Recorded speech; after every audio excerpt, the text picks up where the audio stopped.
Surveys out today, a survey in the 9 newspapers showed that 59% of Australians think we're aiming to bring in too many people into this country. This is fascinating because we are looking at numbers in the coming years higher than we've had since the post-war era, also at a time when there is a housing crisis and we're expecting unemployment to increase in coming months. Chris, I think it's even higher than 59% when I talk to people and I see how they're struggling. People can't get housing, the cost of living. It's just hard for people even to own their own home, to buy their own home, because of the high immigration levels we're bringing in, around about 7,000 a week. Then we have foreign investors buying up our housing to the tune of about $7 million a day.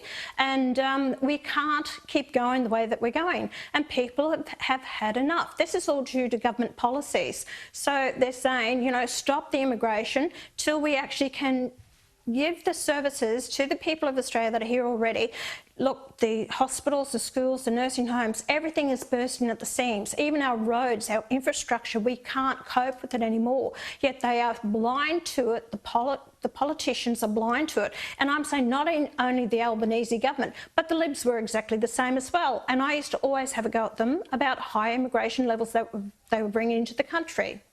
Well, it's not just about raw numbers, right? We've got to be very careful about this because there are some industries who face skill shortages. We need some particular people to fill some of those gaps. So we've got to reduce the numbers. They can't be as high as what's been projected, but we've got to make sure we do bring in the right people who can help us address some of these skill shortages and things like the housing crisis that we're confronting. Chris, we've got a lot of people, probably around about 950,000 or 1 million people who are unemployed in this country. You've got to ask yourself the question why. A lot of these people are illiterate, what I've been told by the teachers. They've been pushed through the educational system. They're just on a life of welfare. They have no intentions of going to get a job. They've made themselves unemployable. The government is quite happy to do that, and we're still paying them to sit around and do absolutely nothing. They're not productive. So because they don't want to work, we're bringing in migrants that are adding to our housing problem and our infrastructure problem in Australia. That's stupid. You don't keep heading down that same path. Then you've got to address the welfare system. Why are we having people on it, fourth generation, and also people who are on it for 20, 30 years, and they're not asking the tough questions? We have to address that. Yeah, well, I think there's going to have to be a shift in this. I mean, this poll is important, the housing crisis is important, and unemployment numbers are out tomorrow, and certainly if there's a tick up there, that's going to be a warning shot that these immigration projections are just too high for this country right now. Chris, all they're doing is propping up the economy because productivity is dropping because industries and manufacturing were bringing imports from overseas.